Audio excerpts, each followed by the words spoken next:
Assalamualaikum warahmatullahi wabarakatuh. Selamat sore Pak Isnanda dan selamat sore teman-teman. Kami akan mempresentasikan tugas karya kami yang berjudul Dana Pensiun yang beranggotakan saya sendiri Rifki Arif, yang kedua Rada Natasha Farid, yang ketiga Reafi Onisa Bermud, yang keempat Rofikoh Nurhayati, dan yang kelima Rifda Afifah.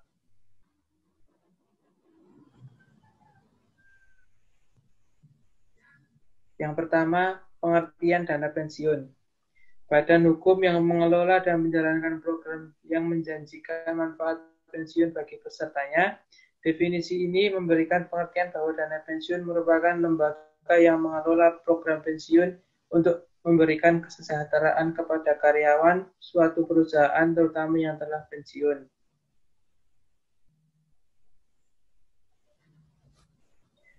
Yang kedua, tujuan dan pensiun. Bagi pekerja karyawan. Yang pertama, kewajiban moral. Perusahaan mempunyai kewajiban moral memberikan rasa aman kepada karyawan pada saat mencapai usia pensiun. Yang kedua, loyalitas. Jaminan yang diberikan untuk karyawan akan memberikan dampak positif pada perusahaan. Yang ketiga, kompetisi pasar tenaga kerja. Dengan memasukkan program pensiun sebagai suatu bagian dari total kompensasi yang diberikan kepada karyawan, diharapkan perusahaan akan memiliki daya saing dan nilai lebih dalam usaha mendapatkan karyawan yang berkualitas.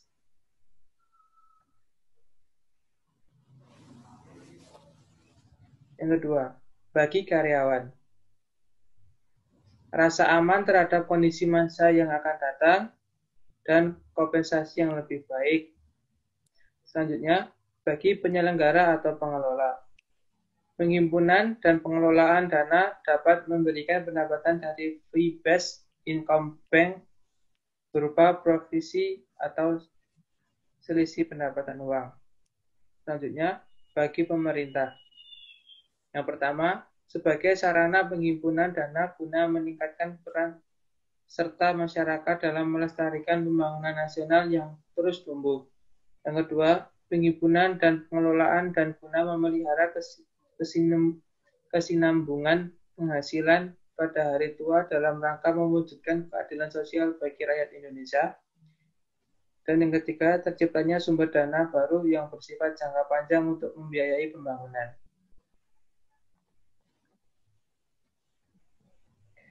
Selanjutnya, asas pensiun. Yang pertama, penyelenggaraan dilakukan dengan sistem pendanaan, dilakukan dengan pemupukan dana sehingga cukup untuk memenuhi pembayaran hak peserta. Yang kedua, pemisahan kekayaan dana pensiun dari kekayaan pendiri. Kekayaan dana pensiun harus dipisahkan dari kekayaan pendiri. Yang ketiga, kesempatan untuk mendirikan dana pensiun. Setiap pemberi kerja memperoleh kesempatan untuk mendirikan dana pensiun bagi karyawannya. Yang keempat, penundaan manfaat.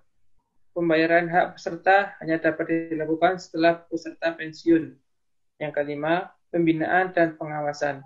Pengelolaan dan penggunaan kekayaan dana pensiun harus dihindarkan dari pengaruh kepentingan lain yang dapat mengakibatkan tidak tercapainya tujuan utama dari pembukaan data. Selanjutnya, asas, fungsi, dan norma pensiun. Yang pertama, asuransi. Peserta yang meninggal dunia atau cacat sebelum mencapai usia pensiun dapat diberikan uang pertanggungan atas beban bersama dari dana pensiun. Yang kedua, tabungan.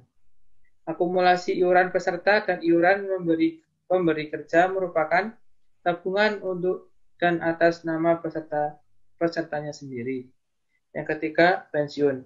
Seluruh iuran peserta dan iuran pemberi kerja serta hasil pengelolaan akan dibayarkan untuk pensiun untuk manfaat pensiun sejak bulan pertama setelah mencapai usia pensiun selama seumur hidup. Selanjutnya, norma. Manfaat norma yang pertama, manfaat pensiun untuk peserta dan keluarganya didasarkan atas himpunan iuran dalam cadangan wajib dari masa kepesertaan. Yang kedua, Uang pertanggungan diberikan kepada keluarga dari peserta yang meninggal dunia atau cacat sebelum mencapai usia pensiun. Yang ketiga, nilai tunai bagi peserta yang berhenti sebelum mencapai masa kepesertaannya selama 3 tahun hanya didasarkan atas himpunan iuran sendiri ditambah bonus dari cadangan bonus. Yang keempat, bagi peserta yang berhenti 3 tahun, perhitungan nilai tunai didasarkan atas himuna iuran sendiri dan iuran pemberi kerja atau bonus. Yang terakhir, pembayaran manfaat pensiun, uang pertanggungan, dan nilai tunai ditunjukkan kepada peserta.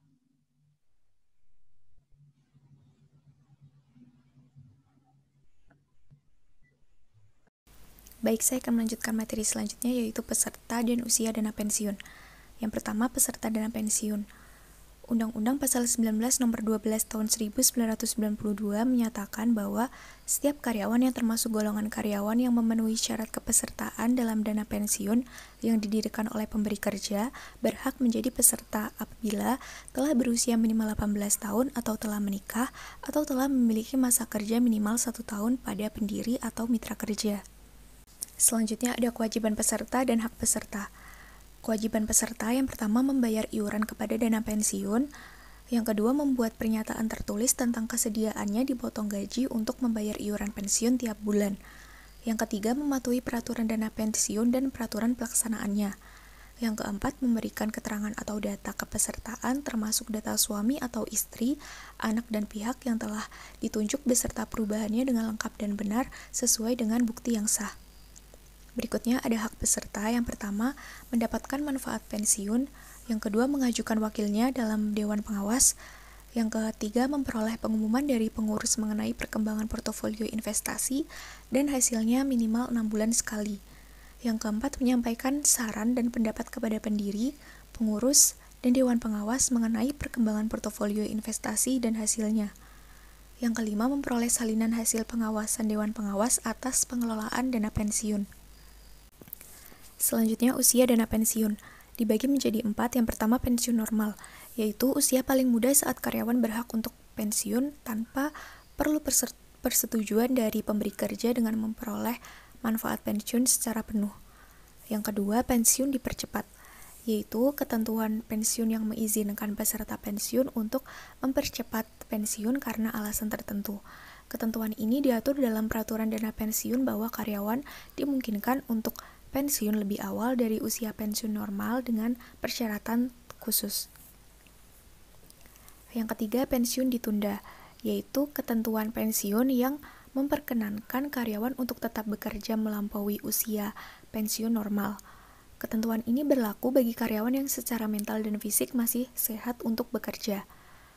Waktu untuk pembayaran pensiun tetap dimulai pada tanggal pensiun normal meskipun yang bersangkutan tetap meneruskan bekerja dan memperoleh gaji dari perusahaan tersebut. Yang keempat, pensiun cacat adalah ketentuan pensiun yang memperbolehkan karyawan untuk mendapat manfaat pensiun karena yang bersangkutan mengalami cacat dan dianggap tidak lagi cakap atau tidak lagi mampu melaksanakan pekerjaannya. Lembaga dana pensiun.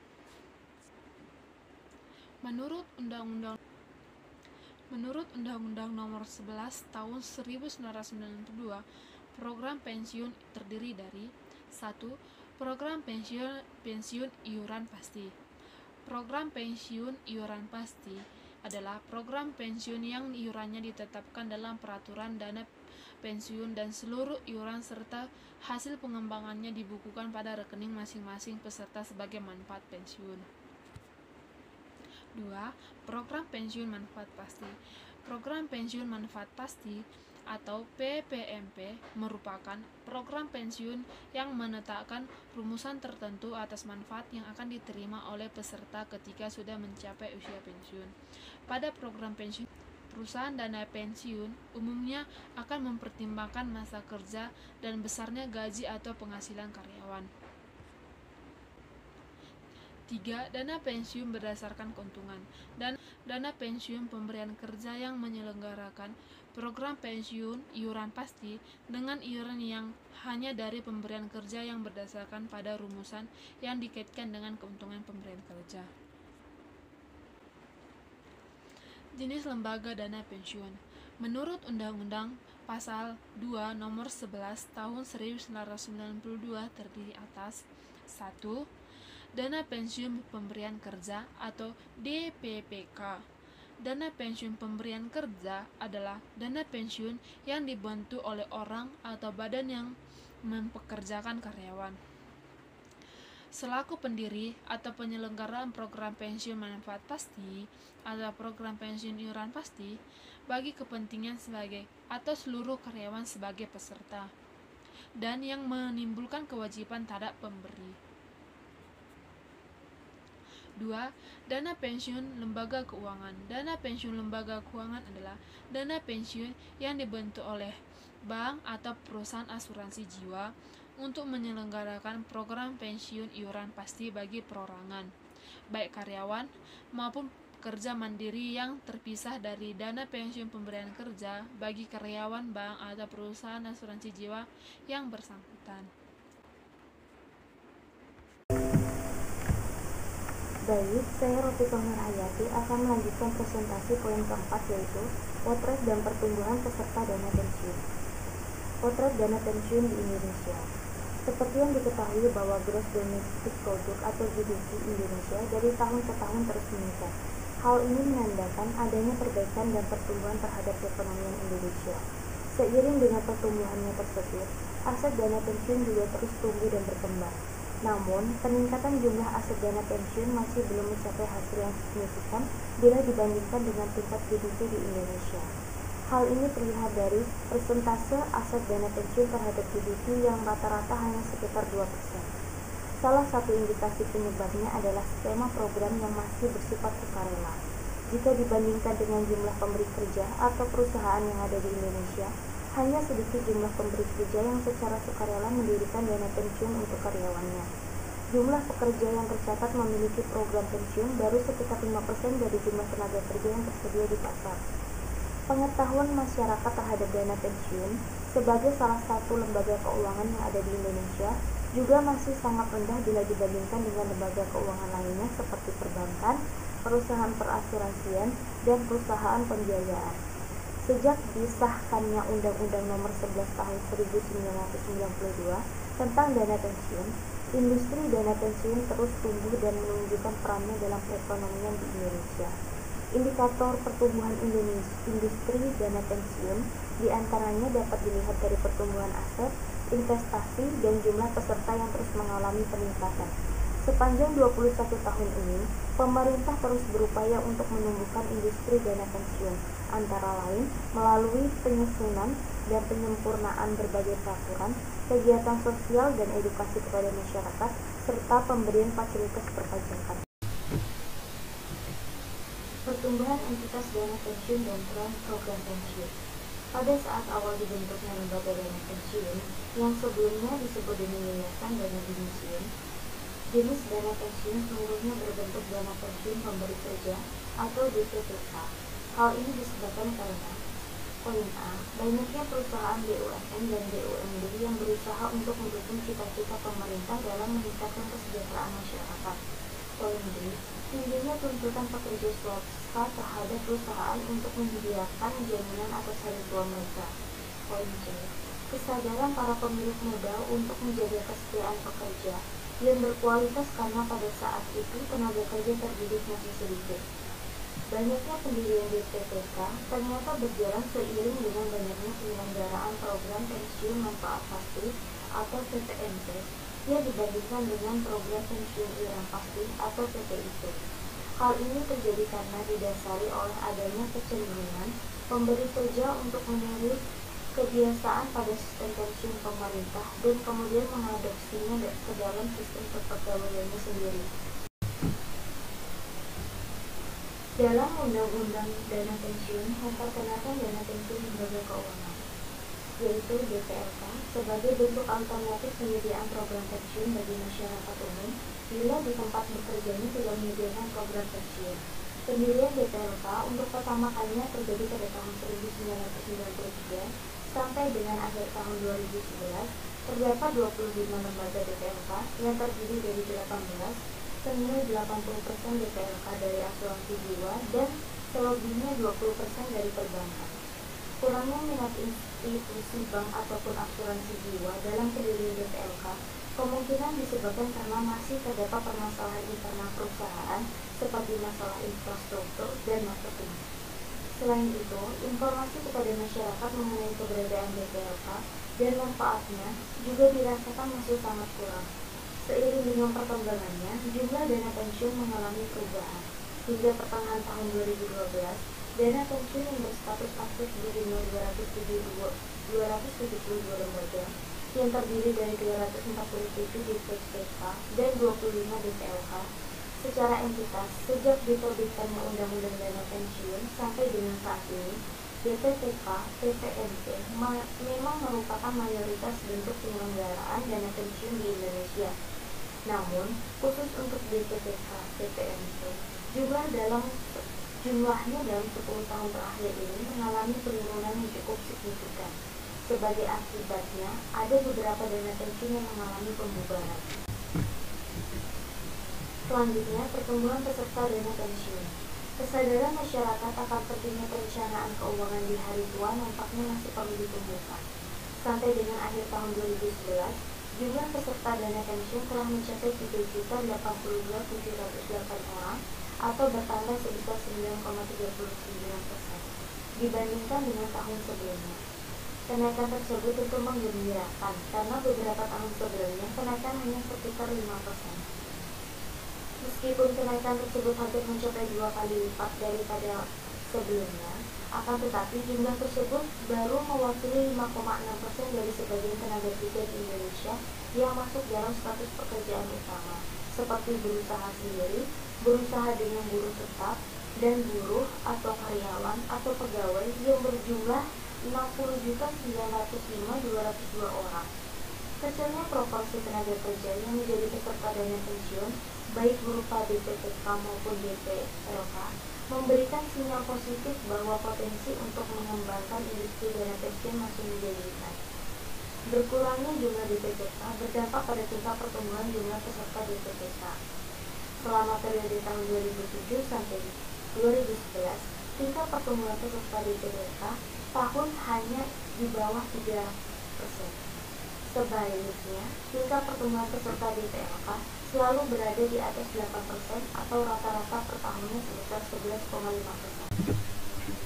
Sejak tahun 2010, jumlah peserta DPLK telah melampaui jumlah peserta DPPK.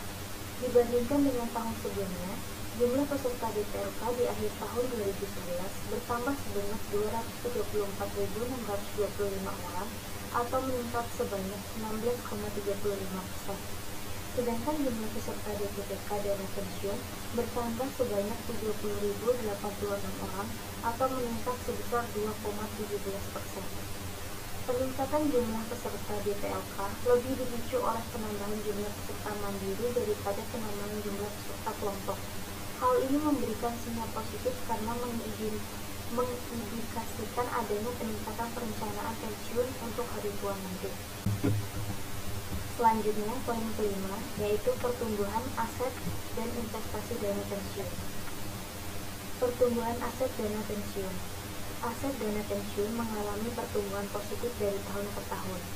Dalam perjalanannya selama 21 tahun, industri dana pensiun telah mengalami 2 kali guncangan akibat krisis keuangan pada tahun 1997 sampai dengan 1998. Krisis keuangan sangat berdampak bagi banyak perusahaan yang memiliki dana pensiun. Namun, bagi industri dana pensiun, kondisi ini justru membawa berkah yang berupa dari sebagian besar aset dana pensiun yang ditempatkan dalam bentuk deposito dan tingkat suku bunga deposito perbankan begitu tinggi hingga mencapai 70% per tahun. Krisis keuangan dan ekonomi yang telah mengganggu operasional dana pensiun ternyata mengakibatkan dana pensiun mengalami peningkatan aset yang signifikan. Akhir tahun 1998, nilai aset dana pensiun mencapai sejumlah 22,2 triliun rupiah atau meningkat sebesar 37% dari tahun sebelumnya. Di tahun 2007, nilai aset dana pensiun hanya sebesar 91,17 triliun rupiah. Krisis kedua terjadi pada tahun 2008. Krisis ini muncul karena akibat permasalahan Monte yang kemudian berimbas pada pasar modal Indonesia. Namun demikian, dampak dari krisis ini dapat diatasi oleh Biro Dana Pensiun dan Bapepam LK. Terbukti dengan kecilnya tingkat penurunan aset sekitar 1% dari total aset dana pensiun. Kondisi aset dana pensiun di akhir tahun 2009 yang meningkat menjadi 112,5 triliun rupiah, tumbuh sebesar 24,5% dibandingkan sebelumnya. Dengan demikian, rata-rata pertumbuhan aset dana pensiun per tahun mampu mencapai angka 17% dan diharapkan ke depan akan semakin meningkat. Pada akhir tahun 2011, nilai aset telah mencapai sejumlah 141,58 triliun rupiah atau naik lebih dari 50% selama 5 tahun. Nilai aset terbesar dana pensiun di tahun 2011 didominasi oleh DPTK, yaitu sebesar 119,84 triliun rupiah atau DPTK TPMP sama dengan 106,47 triliun rupiah dan selebihnya adalah DPTK TPIP.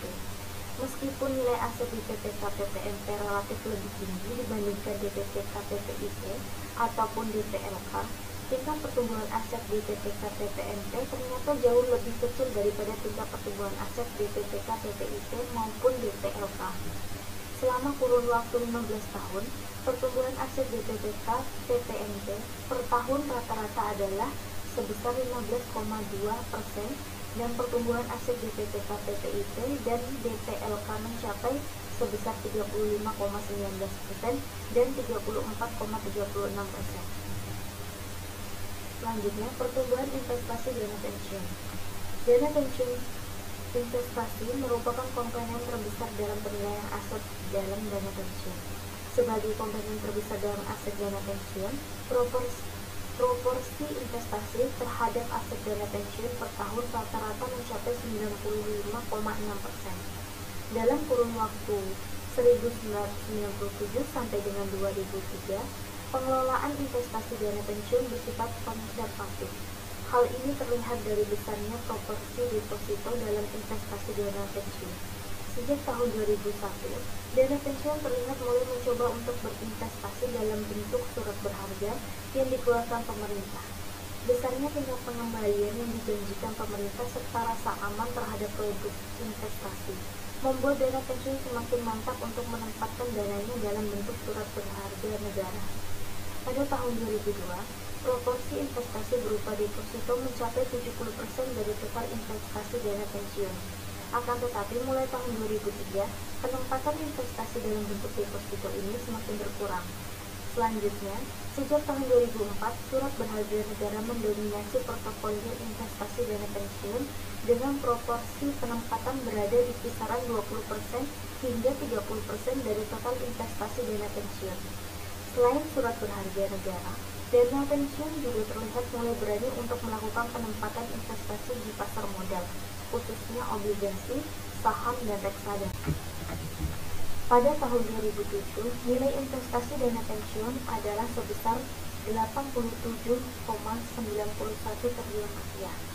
Jika pada periode sebelumnya, tahun 2003, proporsi investasi pasar modal berada di bawah 20%, maka sejak tahun 2003 sampai akhir tahun 2011, porsi tersebut terus meningkat hingga di atas 50% dari total investasi. Dan pada akhir tahun 2011, nilai tersebut telah mencapai sebesar 137,13 triliun rupiah atau meningkat sebesar 56% selama 5 tahun terakhir. Ditinjau dari kinerja investasinya, pencapaian return on investment atau ROI tertinggi pernah dicapai pada tahun 1958. Perolehan ROI tersebut merupakan dampak dari tingginya tingkat bunga deposito yang diperoleh dana pensiun pada saat itu.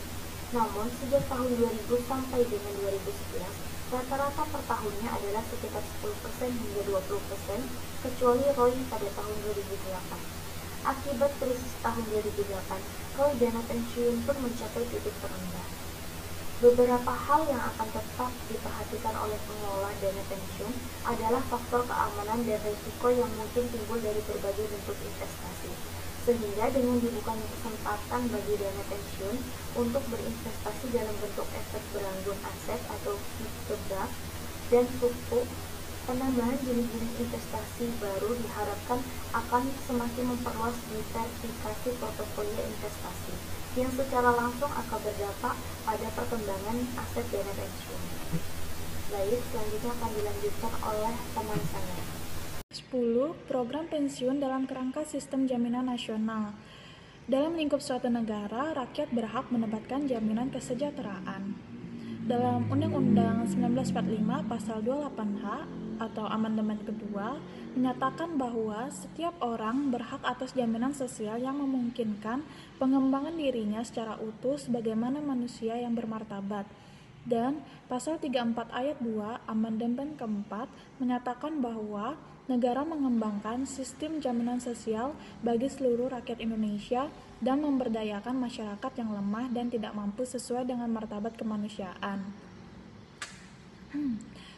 Ketetapan MPR RI nomor 10/MPR/2001 tentang laporan pelaksanaan putusan MPR RI oleh Lembaga Tinggi Negara pada sidang tahunan MPR RI tahun 2001 juga menugaskan kepada Presiden untuk membentuk sistem jaminan sosial dalam rangka memberi perlindungan sosial yang lebih menyeluruh dan terpadu.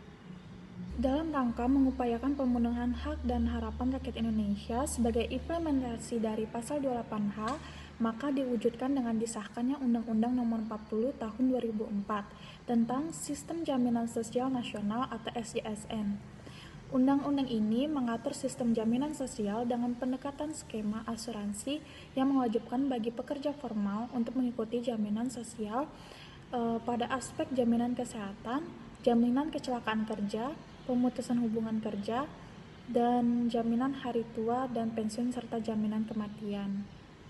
Amanat Pasal 5 Ayat 1 dan Pasal 52 Undang-Undang SJSN telah ditetapkan Undang-Undang Nomor 24 Tahun 2011 tentang Badan Penyelenggara Jaminan Sosial atau Undang-Undang BPJS. Ditetapkan bahwa BPJS adalah badan hukum yang dibentuk untuk menyelenggarakan jaminan sosial.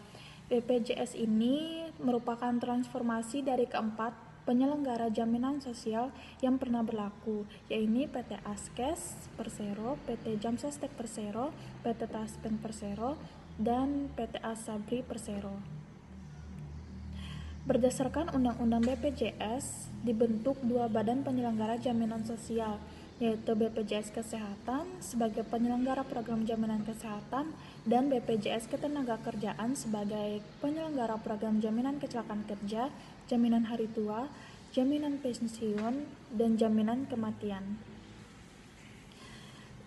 Dalam program pensiun, jaminan pensiun berdasarkan Undang-Undang SJSN diatur ketentuan sebagai berikut. 1. Diselenggarakan secara nasional berdasarkan prinsip asuransi dan tabungan wajib. Yang kedua, program ini berbentuk program pensiun manfaat pasti. Yang ketiga, iuran ditanggung bersama pemberi kerja dan pekerja.